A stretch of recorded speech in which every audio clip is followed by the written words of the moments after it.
Au nom d'Allah, le tout clément, le tout miséricordieux.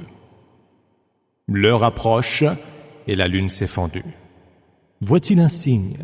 Ils s'en détournent en disant « C'est une magie appelée à disparaître ».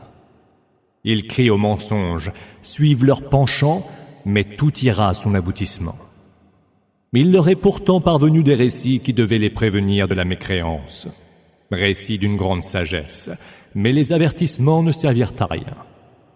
Détourne-toi donc d'eux, le jour où le héros annoncera une chose terrifiante. Les regards humbles de crainte, ils sortiront des tombes comme sauterelles dispersées. Tous précipités vers l'origine de l'appel. C'est un jour pénible, diront les mécréants. Le peuple de Noé avant eux avait tout rejeté et traité de menteur notre serviteur. Ils dirent alors de lui, c'est un insensé, et il fut repoussé impitoyablement. Il pria son Seigneur, je suis vaincu, à toi donc de faire triompher ta cause.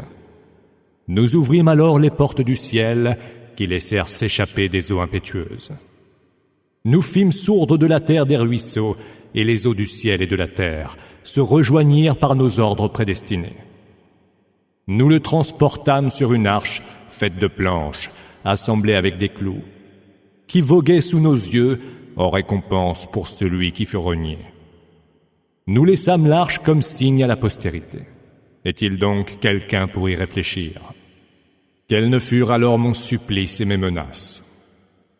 Mais nous avons rendu le Coran facile à méditer. Est-il donc quelqu'un pour y réfléchir? Les Hades crièrent au mensonge. Quels ne furent alors mon supplice et mes menaces? Nous envoyâmes contre eux, par un jour néfaste et sans fin, un vent impétueux et glacial, qui arrachait les hommes, comme des troncs creux de palmiers déracinés.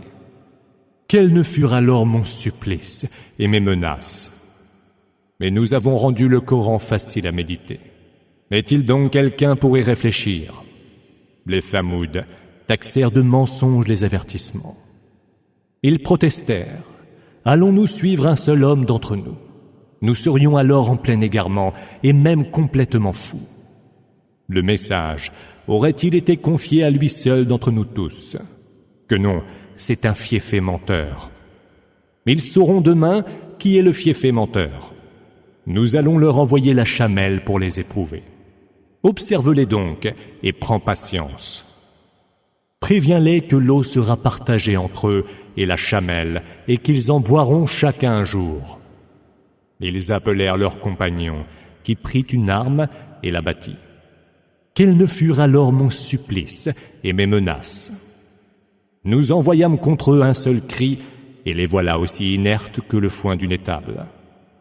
Mais nous avons rendu le Coran facile à méditer. Est-il donc quelqu'un pour y réfléchir? Le peuple de Lot, à son tour, tint pour mensonge les avertissements.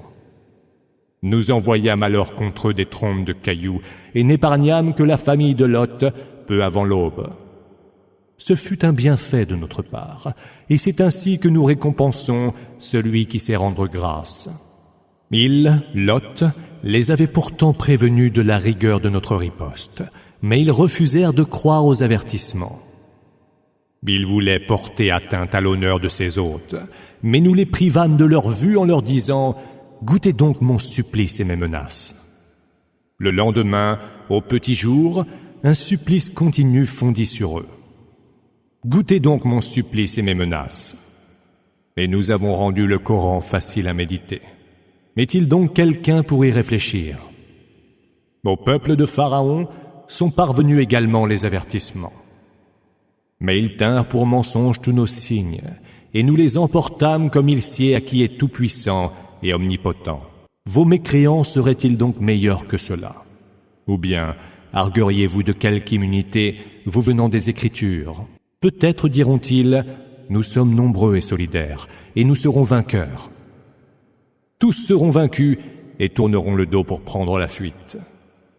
L'heure sera plutôt leur rendez-vous, et l'heure est plus cruelle encore et bien plus amère. Les coupables sont en plein égarement et livrés à la démence.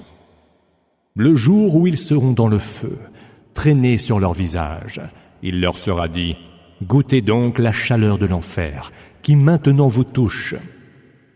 Nous avons tout créé selon un décret. Notre ordre ne procède que d'un mot, un seul, aussi rapide que l'éclair. Nous avons déjà fait périr des peuples qui vous étaient semblables. Est-il donc quelqu'un pour y méditer?